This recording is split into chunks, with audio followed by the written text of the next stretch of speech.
I gripped the edge of the vanity, my knuckles white as I stared at my reflection. The soft glow of the morning light filtered through my bedroom window, casting a warm golden hue across the bridal gown hanging beside me. It was everything I had ever dreamed of. Delicate lace sleeves, a fitted bodice, a flowing train. Today was supposed to be my day, but I could feel it.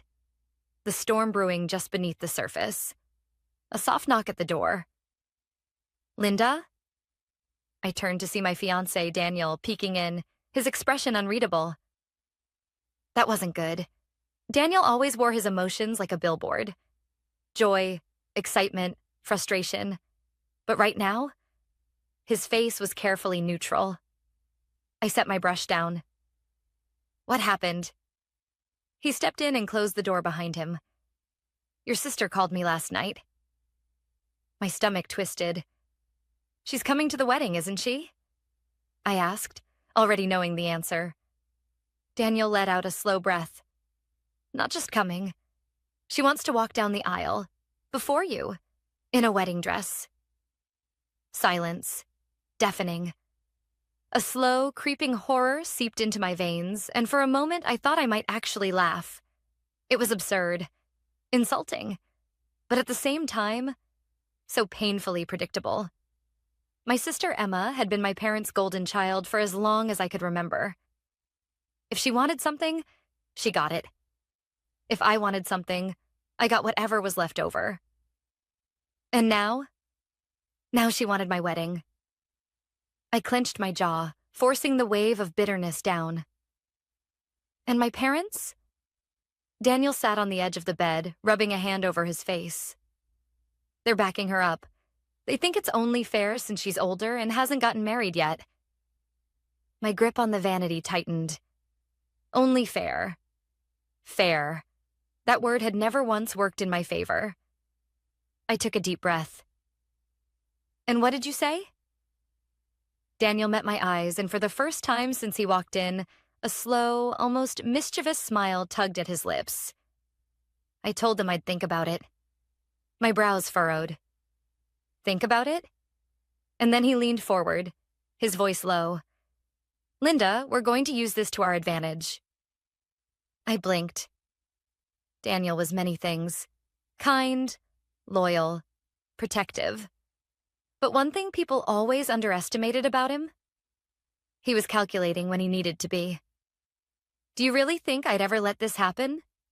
He continued, his tone turning sharper. "That I'd stand by while your sister turns our wedding into her personal fantasy?" I swallowed hard. "Then why not shut it down immediately?" "Because if we say no now, they'll just try to sabotage things another way." His fingers tapped against the bedpost. "But if they think they're getting what they want, we control the game." A shiver ran down my spine. I knew that look. I had seen it before, when Daniel had dealt with a corrupt landlord overcharging us for our first apartment. When a coworker had tried to throw him under the bus for missing reports. It was the look of someone setting a trap. A slow smile crept across my lips. "Tell me the plan." Daniel leaned in, his voice a whisper. "We let them believe they've won. We let Emma think she'll have her moment. Let my in-laws feel like they're helping by paying for things." He paused. "Then, when the day comes, we make sure she never gets the chance to walk down that aisle." A surge of something, vindication, excitement, power, bubbled in my chest. For the first time in my life, my sister was about to learn what it felt like to lose. I took a slow breath, letting Daniel's words sink in. We let them think they've won. It was a dangerous game. If we weren't careful, they'd walk all over us. If we played it right, my sister would finally experience what it felt like to be blindsided. I turned to Daniel, my voice steady. "All right, tell me exactly what we're going to do." His grin widened. "First, we give them just enough control to feel confident. Then, we tighten the leash until they're too deep to back out." I nodded. "And my parents?" Daniel leaned back against the bedpost. "They'll follow her lead. If she pushes for something, they'll push for it too. So we let her push, just not where it actually matters. I exhaled. This would take patience. Years of conditioning had taught me that arguing with my parents never worked. They twisted everything until I was the problem, until I was ungrateful, difficult, selfish. But if we played this right, we'd finally turn their own tactics against them. The next evening, I sat across from my parents and Emma in the living room of my childhood home. My mother sat primly on the edge of the couch, hands folded in her lap like she was attending a royal meeting. My father leaned back in his chair, arms crossed, eyes unreadable. And Emma? She was practically vibrating with excitement, her fingers tapping against the armrest, her lips twitching with barely concealed smugness. So, my mother began, smoothing her blouse. Daniel told us he was open to discussing the arrangement. Have you had time to think about it? I forced a tight smile. Yes. Emma perked up. And I glanced at Daniel, playing my part. I hesitated, just enough to make it seem like I was struggling with the idea. I don't love it, I admitted, twisting my hands in my lap. But if it means keeping the peace in the family, I'm willing to make some compromises. Emma let out a soft gasp, like she'd just been granted a royal title. My father grunted in approval. That's very mature of you, Linda. My mother nodded. We knew you'd see reason. Reason. Right. Emma, unable to contain herself any longer, leaned forward. I already have a dress picked out, she gushed. I mean, obviously it won't be white, just a very pale champagne. But I found this stunning mermaid cut and it's so elegant. When I walk down the aisle first, people will just think I'm a part of the bridal party. It'll be symbolic, you know? A blessing almost, from the older sister to the younger. I clenched my jaw so hard it ached. A blessing? From her to me? Daniel squeezed my hand under the table, a silent reminder to hold steady. That sounds interesting, I said, keeping my voice measured. But if we're going to do this, I have a few conditions. The energy in the room shifted. My parents tensed slightly, and Emma tilted her head. Conditions? She echoed, as if the concept was foreign to her. Daniel jumped in smoothly. Just little things. If we're making adjustments for Emma, then we'll need some help with the extra costs. That means budgeting for an upgraded venue, extra seating, catering. He gave a careful pause. We'll need some financial support. My mother waved a dismissive hand. Oh, that's not a problem. Of course we'll help. We want this to be special for both of you. Perfect, Daniel continued. Also, since Emma will be in the procession, we need to coordinate the dresses carefully. It has to look right in photos, which means we should get our dresses from the same boutique to ensure the colors complement each other. Emma's eyes widened with excitement. Yes, we can go dress shopping together. I swallowed my revulsion and forced a smile. That would be great. What I didn't say was that I already had my dream dress. It was waiting for me at a boutique 2 towns over, far away from Emma's meddling hands. My father grunted again. Anything else? Daniel nodded. We'll also need to book a top-tier photographer and videographer. If Emma is going to be part of the ceremony, we want to make sure it's documented properly. My mother smiled. Of course. And finally, I said, tilting my head just slightly, if Emma is walking down the aisle first, she won't be a bridesmaid, right? Emma blinked. Huh? I kept my tone light, innocent. Well, if she's getting a moment in the spotlight, then she can't also be part of the bridal party. It would just be too much focus on one person. I think it's only fair. Emma's face twitched. I could see the hesitation flicker across her features. She hadn't expected to lose anything in this exchange, but she had already won too much to argue now. She let out a delicate laugh, flipping her hair. I suppose that makes sense. A small sacrifice for such a special moment. And just like that, I had removed her from my wedding party. It wasn't a major victory yet, but it was the first step. Daniel's fingers brushed against mine again, his silent way of saying, "You did it." As the conversation wrapped up, my parents looked pleased. Emma looked triumphant, and Daniel and I looked like we had conceded.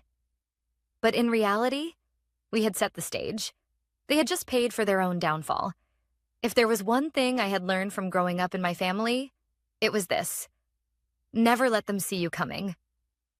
The moment we walked out of my parents' house, Daniel let out a low whistle. That was something. I exhaled, the weight of the night pressing down on me. I can't believe she actually thinks she's going to pull this off. Daniel grinned. Oh, she'll try. But by the time we're done, she won't even see it coming. The plan was in motion. Now we just had to make sure Emma, my parents, and everyone else kept believing it. A week later, Emma and I stood in front of a boutique mirror, each of us in our respective gowns. She was twirling, examining herself from every angle, completely absorbed in her reflection. The champagne-colored dress was far too bridal for someone who wasn't the bride, but I had expected nothing less. Meanwhile, I stood in a simple, elegant white gown. Not my real dress, of course. That was safely hidden away, untouched by Emma's interference. Oh, Linda, she sighed, spinning once more. I just know people are going to be so emotional when they see me walk first. It's going to be such a powerful moment. I forced a smile, biting down on my tongue so hard I could taste blood. Powerful? The only thing powerful about that moment would be her realization that she'd never actually walked down my aisle. The sales assistant approached, smiling warmly. Are we saying yes to the dresses? Emma nodded enthusiastically. Absolutely. My parents are covering the cost, of course. I let out a small, innocent laugh. Oh, Emma, we should let them spoil us a little. After all, this is a once-in-a-lifetime event. Emma beamed. My words had worked like a charm. Once in a lifetime. She thought this was her moment. She had no idea we were building her up just to let her fall. Daniel had already taken care of everything. The dress order would never be processed. A few days before the wedding, Emma would receive a call letting her know there had been a mix-up and her dress hadn't arrived on time. And since she refused to put anything in writing, per Daniel's careful suggestion, there would be nothing she could do about it. She'd be left scrambling at the last minute. I wondered how much of a powerful moment it would be then. The next part of the plan? The guest list. My mother had insisted on handling the invitations, under the pretense of making things easier for me. What she really wanted was control. Daniel and I knew better than to argue, so we agreed. But we also made a minor adjustment before the final list was printed. See, my parents had ensured that Emma's friends were invited, even people I barely knew. Meanwhile, some of my closest friends had mysteriously been left out. Daniel discreetly mentioned this to my mother, making it seem like he was on her side. Linda's been so stressed, he had told her. I don't think she even noticed the changes. She ate it up. She had no idea that Daniel had already printed a second set of invitations and sent them out behind her back. By the time she realized my friends were at the wedding, it would be too late to do anything about it. Meanwhile, Emma's group? Their invitations would mysteriously never arrive. We had one last deception to set up before the wedding.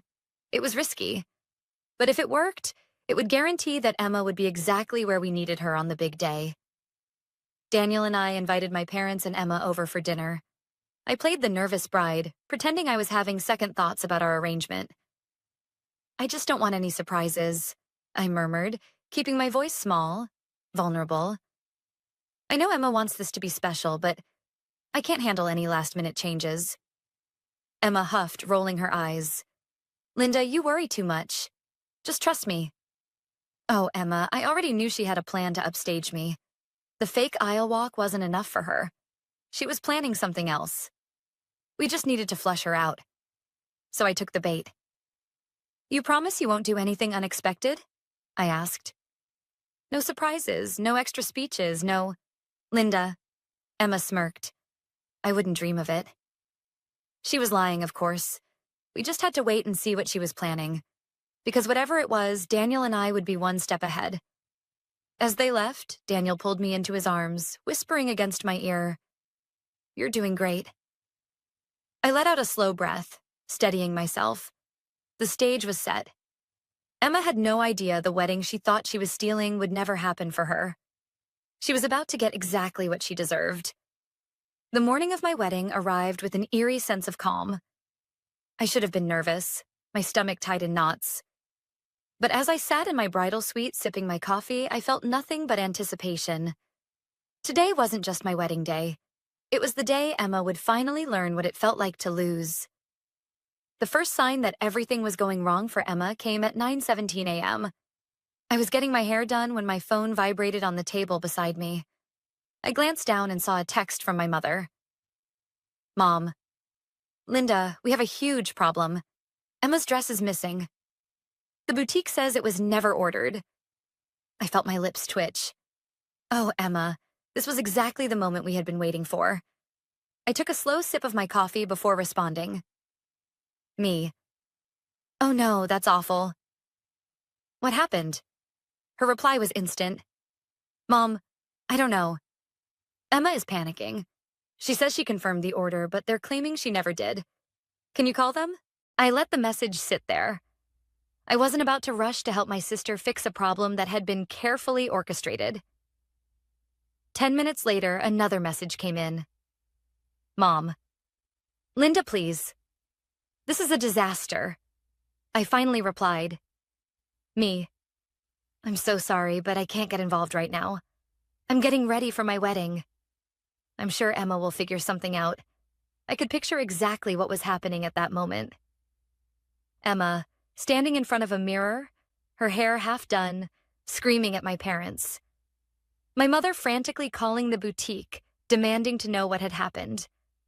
My father, already in his suit, pacing back and forth, barking orders at anyone who would listen. Meanwhile, Daniel and I, we were exactly where we needed to be. At 10:30 a.m., Daniel received a text from his brother. Brother, bro, you need to see this. Attached was a photo of Emma's friends standing outside the venue, confused and angry. Their invitations had never arrived. Daniel's response? Daniel, that's so weird. Maybe they got lost in the mail? By now, my parents must have realized something was wrong. The guest list had been tampered with. Emma's dress had mysteriously vanished, but they were too busy scrambling to fix everything to actually put the pieces together. And that's when the final blow landed. At exactly 12:15 p.m., my father called me. I ignored it. At 12:17 p.m., he called again. This time, I picked up. Dad? I answered sweetly. Linda, he said, his voice tense. We have a serious situation. Emma is at the venue, but they won't let her inside. I pretended to frown. What? What do you mean? The security, he snapped. They're saying she's not allowed in. I sighed, shifting in my chair. Oh, Dad, that's strange. I specifically told the venue that only invited guests should be allowed in. Maybe her name wasn't on the list? There was a pause. A moment where I knew my father was trying to piece it all together. You did this, he finally said, his voice dropping. I smiled. Did what? You set her up. I tilted my head, feigning confusion. Dad, I don't know what you're talking about. You know I've been so busy with wedding planning. I didn't even handle the guest list. Mom did. Another pause. I could hear my mother's voice in the background, frantic, Emma screeching like a banshee. My father lowered his voice. Fix this. Now. I let out a small laugh. Dad, I'm the bride. I don't think I should be dealing with this right before I walk down the aisle, do you? He exhaled sharply. Linda, gotta go, I chirped, then ended the call. I turned to Daniel, who had been listening the whole time, his expression positively gleeful. She's outside? He asked. I nodded. Perfect. While I stood inside the bridal suite, safe and serene, Emma was losing her mind at the entrance. Security, who had been briefed well in advance, stood firm. I don't care what the list says, Emma shrieked. This is my sister's wedding. Let me in. One of the guards checked his clipboard. Ma'am, if your name isn't on the list, we can't allow you entry. Venue policy. Emma turned to my father. Dad, do something. But my father, for the first time in his life, was completely powerless. Because there was no proof, no emails, no written agreements, just his word against ours. You're making a mistake, he warned the guards. But they didn't care. They were being paid well to do their job. And their job was keeping Emma out. Inside, the music began to play. I stood at the entrance of the chapel, my bouquet in hand, radiating peace as my guests turned to look at me. There were whispers. People had heard. People knew, and yet, as I took my first step down the aisle, I felt something I had never felt before. Freedom. I wasn't walking in Emma's shadow anymore. This was my moment. I caught Daniel's gaze at the altar. His pride, his love, his silent, we did it. Outside, my sister was probably still screaming. Inside, I was finally free. As the wedding ceremony concluded and Daniel and I were officially pronounced husband and wife, a wave of triumph washed over me. For the first time in my life, Emma hadn't won. She hadn't taken something from me. She hadn't made me an afterthought. But the real battle was just beginning. Because outside, Emma wasn't done. By the time we made our way to the reception hall, the atmosphere was electric with whispers. People knew something had happened. Some guests had stepped outside and seen the chaos firsthand. Others had heard about it through the family grapevine. And those who didn't know? They could sense the tension. I spotted my mother and father standing near the entrance, their faces like thunderclouds. They hadn't even congratulated me. But honestly, that wasn't surprising. I wasn't their priority today. Emma was. I squeezed Daniel's hand. Ready for the next round? He grinned. Oh, I've been waiting for this. We barely made it to our table before my mother stormed over. Linda. Her voice was sharp, controlled, but her eyes raging. I turned to her with the most innocent expression I could muster. Mom, I'm so glad you could make it. Isn't it a beautiful day? She didn't bite. You humiliated your sister, she hissed. Daniel let out a small, amused laugh. How, exactly? She was standing outside, crying in front of everyone.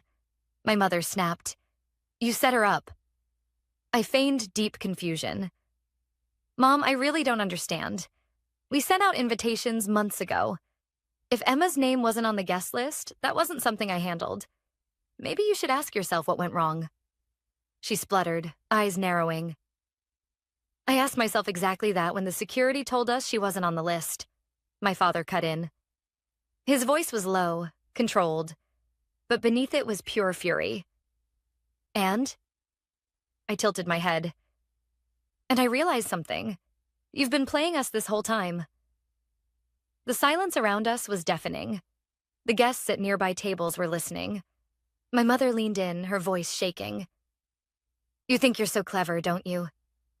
Daniel smirked. We don't think, ma'am. We know. I watched as the realization fully hit my parents. They had been played. They had funded my wedding. They had fallen for every trap. And now, Emma was outside, humiliated. My mother's lips trembled with rage. My father's face was stone cold. And then, in the most perfectly timed moment of my life, Emma burst through the doors. Gasps rippled through the reception hall as Emma stormed in. Her face was smeared with mascara, her eyes swollen from crying. And she was still in her everyday clothes. She had no dress, no grand entrance, no moment of triumph, only anger. She marched toward me, her hands shaking. You, she hissed. I gave her a bright, polite smile. Oh, Emma, I wasn't sure you were coming. She let out a sharp, furious laugh. Are you serious? You left me outside. You destroyed my dress order. You kept my friends out. And now you're sitting here acting like I'm the crazy one? The entire room was silent. Everyone was watching. My mother reached for Emma's arm. Sweetheart, maybe we should... No. Emma yanked away. I want to hear her say it. I want to hear her admit it. I tilted my head. Admit what? Emma's eyes burned into mine. That you did this to me on purpose.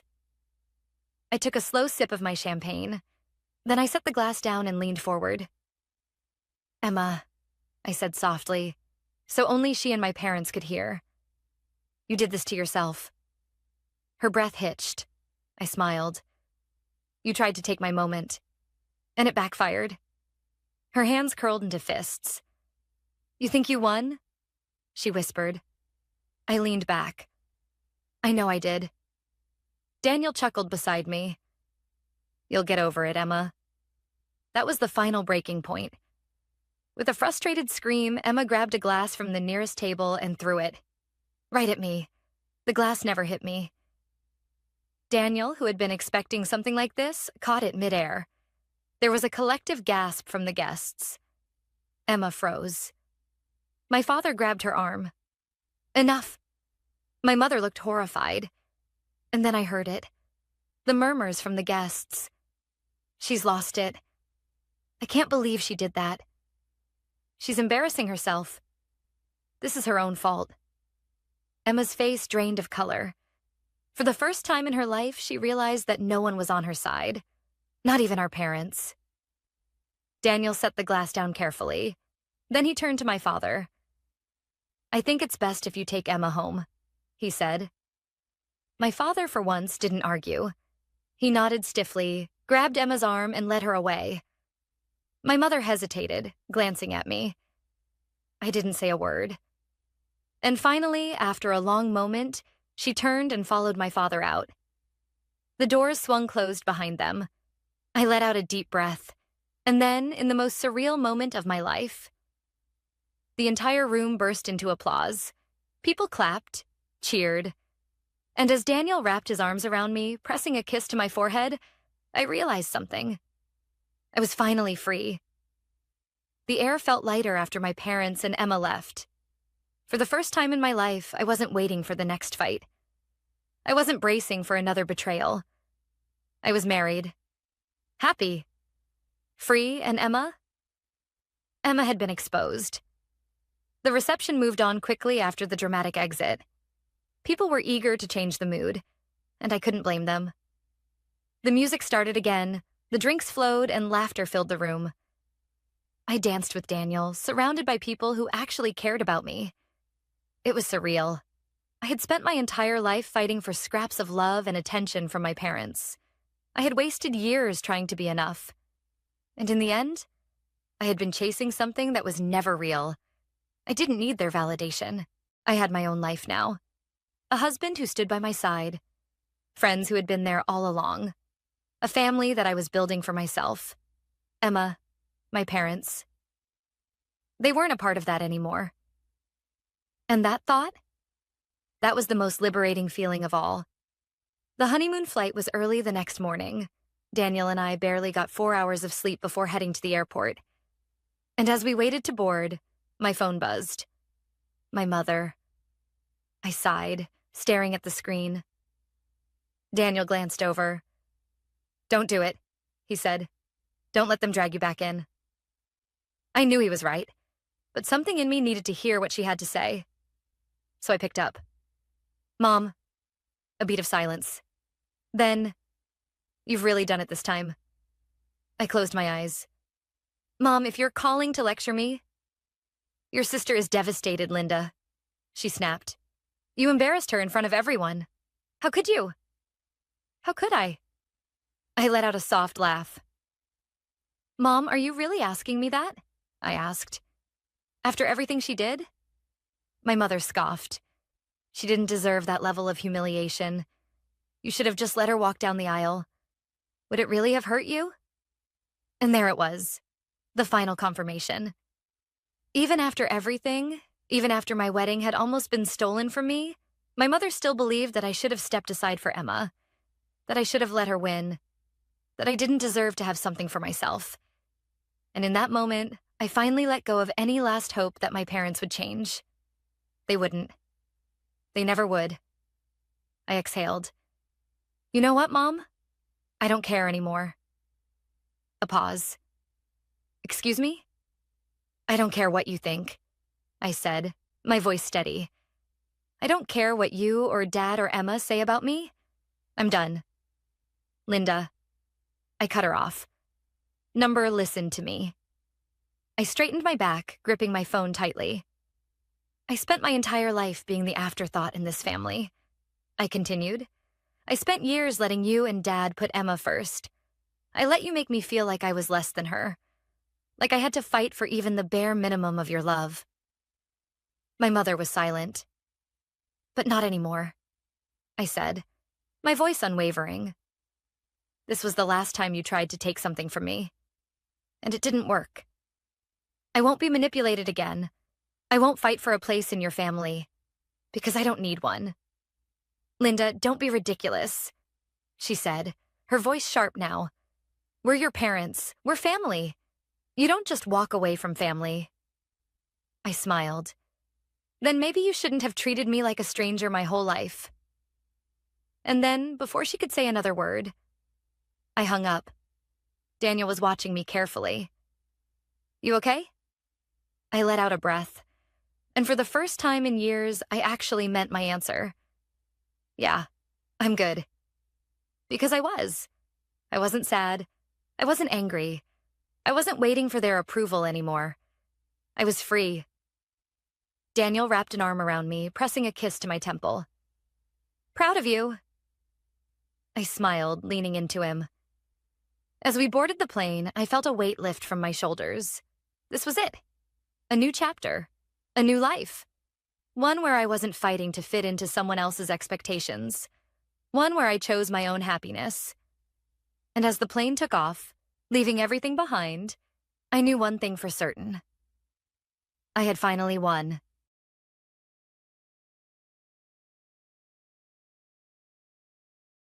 Ex-wife jails me for 8 months over child support, until DNA test reveals I'm not the father, and so very next day sued her for everything. She starts begging for mercy. Part 1. I was forced to pay child support. Yeah, I should do my part, pay for child support, blah, blah, blah. Well, let me ask you guys this. Would you pay child support if you found out the baby wasn't yours? Hey guys, I'm 32 and male, and I'm married to my wife, Emily. We have a daughter named Lucy, and I thought we really had a good thing going between us. However, over the last 6 months, we've done nothing but argue, and now Emily wants a divorce. I'm devastated and mad as heck because she's trying to take everything from me that I have. Not only are we going through a bitter divorce, but in the divorce settlement, she wants me to pay child support. I've already paid for everything anyway, so I don't see the point in that. My lawyer told me it's normal for this to happen, though. Sometimes, the ex-wife just gets selfish, bitter, greedy, and hey, she wants the car I paid for and the house, even though she just inherited a house from her late father over the summer. She simply wants everything, like I'm not a human being to her anymore. For now, she's staying at her dad's house, well, her house, for now. However, she's come over to drop off Lucy so I can have my mandatory time with her.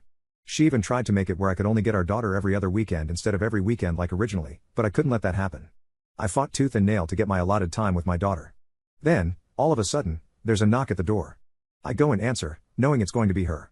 I brace myself for an argument, open the door, and she just gives me this sour look and tells me not to let Lucy stay up late. She hands me Lucy's backpack and then walks away without even saying goodbye. Lucy turns and yells, "Bye, Mommy," but Emily just keeps walking to her car, not saying a word back to the sweet little baby. I just knew she had issues she needed to deal with, and she needs to deal with them fast. I bring Lucy inside and turn on some cartoons for her while I make her a snack. I usually work on the weekend, so having Lucy every weekend is causing me to miss work.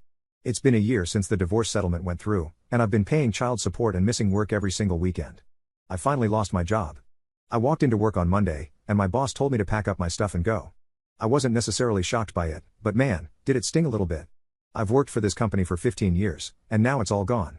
So I've been trying to recover from that, and I'm starting to worry because, well, I have bills, you know? And I don't want to lose my house or my car, and I have to be able to make my child support payments, or else. So I've been searching the papers and online for jobs in my career zone. The only problem is, there really isn't much available right now, nothing that I can find, at least. I can't get a fast food job flipping burgers, I won't be able to afford my bills, especially not the child support payments, because it's so much. I have not told my wife that I lost my job yet, and I don't even want to have that conversation. It's going to be bad. I just know it.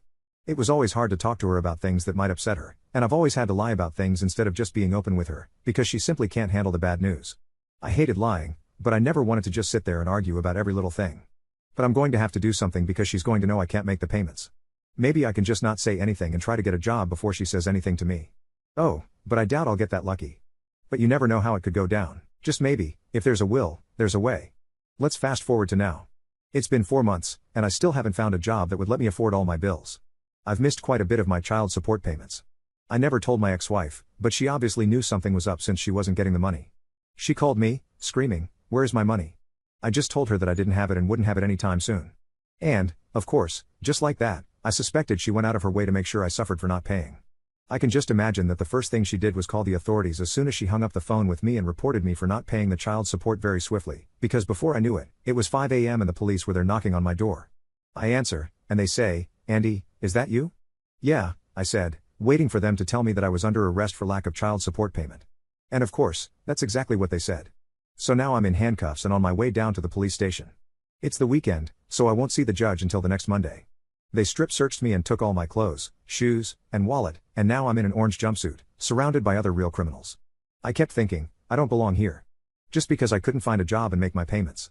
I just needed a little more time to get back on track, but of course, my ex-wife did not see it that way, and I knew she wouldn't. She never had a heart or cared about others enough to do things to make them suffer.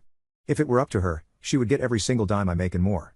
I'm furious, and I just can't believe this is what it came to, me in jail, and my ex-wife is free, and my daughter probably isn't even paying attention to her. She should be in here, not me. That's what I get for wanting to spend time with my daughter, I guess. This morning, I saw the judge, and he sentenced me to 5 to 8 months in a local correctional facility. I've been getting letters from my parents quite a bit. Today, a letter came from a mutual friend of Emily and mine. His name's Brandon. I haven't heard anything from him since the last barbecue we had 2 years ago on St. Patrick's Day. All I can remember is that he was acting strangely, like he needed to tell me something, but he just couldn't, and then I didn't see him again after that. Like you can click on share more to see if there is a part 2. Update, ex-wife jails me for 8 months over child support, until DNA test reveals I'm not the father and so very next day sued her for everything. She starts begging for mercy. Part 2. I opened the letter and started reading it, and it said word for word. Dear Andy, I know it's been a while since we've talked, but when I heard about your situation with Emily, your divorce, and you getting locked up for not being able to pay child support, I just knew I couldn't keep quiet any longer. Man, I hate to tell you this, bro, but Emily was cheating on you with the man she's with now. They've been together since before Lucy was born, and I honestly think you should do a paternity test because Lucy may very well not be yours. If that's true, you could possibly fix the situation. I'm really sorry for not speaking up sooner. I didn't think it was my place to break up a marriage. Anyways, I hope you get things figured out. I'll talk to you soon. Brandon. I immediately smashed the letter in my hands, crumpling it up. Damn it. I knew it. That's all I could think of right now. All those times she came home with new jewelry or a new purse, how she was always late coming home from the store or the doctor's office, and not to mention taking her phone with her everywhere she went, with a lock on it. Did my phone have a lock on it? Nope, never would. I had no reason to, because I actually loved my wife.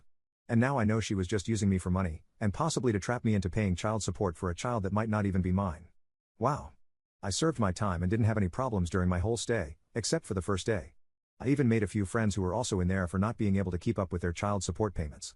You see, I'm definitely depressed, but more determined than ever. I'm going to keep my head down and just be a model prisoner, and that's exactly what I've been doing. Eating, sleeping, working out, and reading my Bible. My parents came to visit me every chance they could, but I hated having them in that place. They tried to be in good spirits for my sake.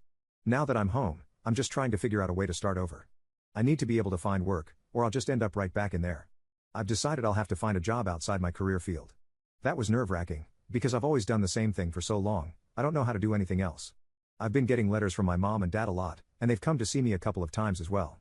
If it wasn't for them helping me out with the house payment, I would have lost my home by now. I almost lost my car too, but I was able to pawn some of my favorite things just to pay for it. Emily's tried to stop by at least 3 times since I got home, but I don't want to see her. She even tries to make me feel guilty by telling me that Lucy wants to see me, but I'm not her dad, and I never should have been put in that situation in the first place. I can't bear to see Lucy, I just don't know what to say to her. She's probably so confused, and I feel so bad for her. But I know I have to take Emily to court to get what I deserve from all this. She never should have tricked me into thinking that Lucy was mine. She had every opportunity to tell me the truth, yet she just lied to me every single day. She let me fall in love with that little girl, and then she decides to rip me to pieces. Well, now I have nothing and no one, but being alone is better than being lied to every day. I started searching online for a better lawyer because I just knew I was going to need the best lawyer in town to get this taken care of ASAP. I didn't care how much it would cost me or if I could even pay for it. My new job is alright. I'm working for a marketing agency. It's not so bad, but it doesn't pay nearly as much as I'm used to. But hey, it pays the bills, and that's all that really matters right now. So, I would find another job to pay for the lawyer if I had to. At this point, I worked 3 jobs to make sure Emily gets what's coming to her. I searched for a lawyer all night and finally picked one that seemed like the right option. So, I gave him a call, and he said all the right things when I explained my situation. He set up a court date and a paternity test for me to take ASAP, so they'd have the results instead of waiting until the court date. I showed up at the place where I was supposed to take my test, and Emily was there with Lucy at the exact same time. Lucy saw me and took off running in my direction. I wasn't sure what to think. I love this little girl absolutely to death. I helped raise her for her whole life, pretty much. We have such a great bond, and I don't know what I'm going to do if she's not mine. Please, Lord, let her be mine, I prayed in my head. Then I picked Lucy up, gave her a hug and a kiss on the cheek, and told her I missed her and loved her, and that she needed to go back with mommy now. She protested, but Emily walked over and yanked Lucy out of my arms, then just walked away. Lucy started crying and yelling, "Daddy." I had to walk away, my heart breaking into pieces as I did it. I took my test, and they said I would get the results within a couple of weeks. So now it's time to wait somewhat patiently. I haven't gotten much sleep the past week and a half. You can see it in my face, the dark circles under my eyes have become a permanent fixture. I don't look like me, and I don't feel like me. I'm just ready to know, so I know what to do next. That's when the mailman pulled up and stuck today's mail in the mailbox. I walked outside to the end of the driveway and retrieved the bills and other miscellaneous envelopes from the mailbox, then started walking back inside. That's when I saw it, the results. Right here in my hands. All I have to do is open it, and I'll know if Lucy's biologically mine or not. I took a deep breath, half ran inside, not wanting the neighbors to see me hit the ground if the results turned out to be negative. I slammed the door behind me, ran over to the couch, sat down, and ripped open that envelope, accidentally tearing the paper inside a bit. I had to put the pieces together to read it, and it said, 0.00%. I was crushed. I threw the paper and all the other mail across the room and cried my eyes out. I'm so upset. I don't know what to do yet. It can't get any worse. This is my daughter. Well, this is not my daughter. How will this affect her? Emily certainly won't let me be in her life anymore after this. I already know it. Why would she? I'm not her father. That man she's with. Ugh. If I could only get my hands on him, it would make my day for about 5 seconds, but I know it's not worth it. I called my lawyer and told him the news. He said he would take note of it and bring it up in court. I told him I wanted to sue her for emotional distress, fraud, and all the child support payments that I've paid for since, I'm not the father. He agreed and said that he would prepare for the big day. We hung up. It would take another 3 weeks before I would have my day in court to hopefully show everybody who Emily really was. You can click on share more to see if there is a part 3. Final update, over child support, until DNA test reveals I'm not the father and so very next day sued her for everything. She starts begging for mercy. Part 3. The next thing I know, I'm getting a call from my lawyer. The next morning, he wants to inform me that the man my ex-wife had been cheating on me with for 6 years out of our 7-year marriage is Lucy's biological father. I told my lawyer, "Thank you for telling me the news," and we hung up. I dialed Emily's number, but I got her voicemail. I'll be honest with you guys, I was absolutely livid at this point, almost to the point of completely snapping. I was going to let her have a piece of my mind, but then I remembered the court date, and I didn't want to ruin my chances of winning. So, I hurried up and hung up, then texted her, telling her I didn't mean to call and to ignore the call. I didn't want her to know that I knew her affair partner was the father of my daughter, their daughter. She was supposed to be mine. How can one person rip apart 2 people's lives that she supposedly loved? It didn't make any sense to me. I could never imagine cheating on her, let alone for 6 years and fathering a child with another woman, and pretending it was normal to let my wife be the mom. I know that's not how it works, but if the roles were switched, I would be put through the ringer. And now, I'm not leaving that courthouse without a single penny. I'm suing her for everything. Before I knew it, it was the day of the trial, and I was more than nervous. It took everything I had to not throw up in the taxi's back seat. I doubt he would really appreciate it if I did. I just concentrated on seeing the look on Emily's face when she discovers that we know her little paternity secret and how she's been getting child support from both him and me. I don't even know how that's possible, but hey, she found a way. I get to the courthouse, and my lawyer meets me outside the door of our courtroom. He quickly briefed me on what he was going to say and how to act during the process. He told me to stay calm and just let him handle it. I told him I understood and that I wanted her to pay for everything she had done. We went in, and I sat in my seat as the trial began. Emily claimed that she didn't know who the father was and that she was unhappy in our marriage, but she truly thought I was Lucy's father. She said she didn't want to leave me, so she stayed with both of us. Well, my lawyer argued that had she gotten a paternity test in the very beginning, it would have kept me from paying unwarranted child support payments and would have prevented me from spending time in a correctional facility. He also told the judge, to my surprise, that her affair partner, whose name is Cole, was a very wealthy businessman. And then it all made sense, she was using us both for our money, big time. She admitted to taking child support payments from Cole and me, and she used all the money, leaving her with nothing to pay me back. The judge told her that she had committed fraud, which was a felony, and that she was going to face some prison time. I almost fell out of my chair. I couldn't believe it. She would have to serve prison time? Are you joking? Karma. The taste of sweet karma. I felt relieved, but I also felt terrible for Lucy. She would have to be without her mom. But then again, I thought maybe it wasn't such a bad thing, as long as her biological father was good to her, or at least better to her than Emily was. If he was, then I felt pretty good about the situation, to be honest with you. But not being in Lucy's life was very hard for me. I saw them once at the corner store that's close to my home. It was almost like she went there on purpose just to run into me somehow, so she could torment me with the only person she knew I cared about the most, but I could not be with her because she wasn't mine. She lived on the opposite side of town, so it had to be that way. Why else would she come so far just to grab some chocolate milk and a candy bar? It didn't matter, I would move on, and I would be okay with time, and so would Lucy. She'd get used to her real dad, and she would love him the way she loved me. All of a sudden, the judge was given a piece of paper by my lawyer.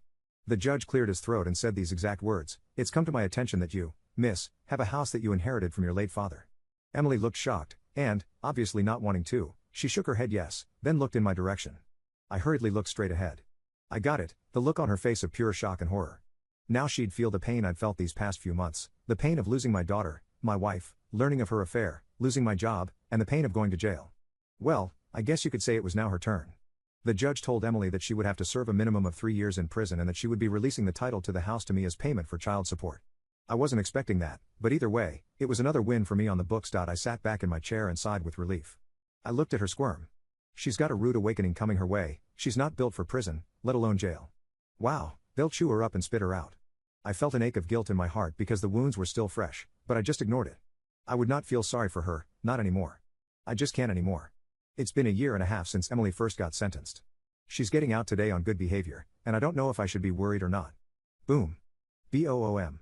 I heard a loud crash out front of my house, well, Emily's old house. I jumped up and ran to the window and saw a car that had rear-ended my vehicle out front. So, I ran outside to see if the person was okay, and to my surprise, guess who it could be? It's Emily, and she's drunk. Lucy was in the back seat, and, well, she had her head slumped forward. I hurried and got her out of her car seat, placed her gently on the ground, and checked her pulse to see if she was breathing. She was, and she had a pulse. I ripped my phone out of my pocket to call an ambulance, not even bothering to check on Emily as she staggered away from the car, falling over by herself. All I could do was scream at her and tell her how foolish she was, but she didn't even look in my direction. The ambulance pulled up and took Lucy away to the hospital. I made sure I jumped in the back with her so she wasn't alone. As the ambulance sped away, I looked through the rectangular window and saw the police handcuffing Emily. I know Lucy isn't my daughter anymore, but I still love her like she's mine. Emily is worthless. I don't understand why she would do such a thing. Lucy's stable and coming around. Emily called my phone from jail and told me she was bringing Lucy to see me because I was her real dad, no matter what some stupid DNA test tries to say. I told her that I was going to make sure she lost full custody of Lucy, and I didn't care who took her, as long as it wasn't her. Emily just cried and told me she wouldn't let me win. I told her that she already lost. Then I hung up the phone, just like that. I testified against Emily at her trial. I told the judge, looking right into his eyes, how she was as a mother and how she treated Lucy all the time. Now she's being sentenced to a whopping 10 years in a maximum security prison. I feel like she should have been in there longer the first time. I almost wanted Lucy to come home with me, but I knew it wouldn't happen. Instead, she went with Child Protective Services. I'm just happy she's still alive. Emily hit my car going at least 54 miles per hour. They both could have died, yet, I'm not too surprised by her actions. I knew she would show up at some point. I just wish it would have been different. I could have made them both happy, but she just had to go and ruin it. Emily. Well, I'll be honest with you guys. This story to me is rather sad, not because of what happened to Emily or even what happened to Op, but because of that poor little girl, Lucy. She's the one who lost in all this. She lost her mother going to prison, and the one guy who she thought was her father this whole time turns out he's not, and he doesn't want anything to do with her now. So little Lucy ends up in foster care. Guys, I would love to hear from you because this is a very sensitive subject, and a lot of people are probably thinking of different solutions than others. Let's just discuss it down below. First, I'm going to ask this question, then I'll ask another one. Number 1, do you think Op deserves to do what he's doing, or do you think he deserves to give Lucy some attention? Do you think her going to foster care wasn't right, or do you think, hey, he's not the real father biologically, he doesn't have to do anything? Drop it down below, because that was a very hot topic in the comment section, and many people were arguing about that. Also, what do you think about the mother of this story, who ends up going to prison? Do you think that was good enough punishment? I would love to hear from you guys, so drop it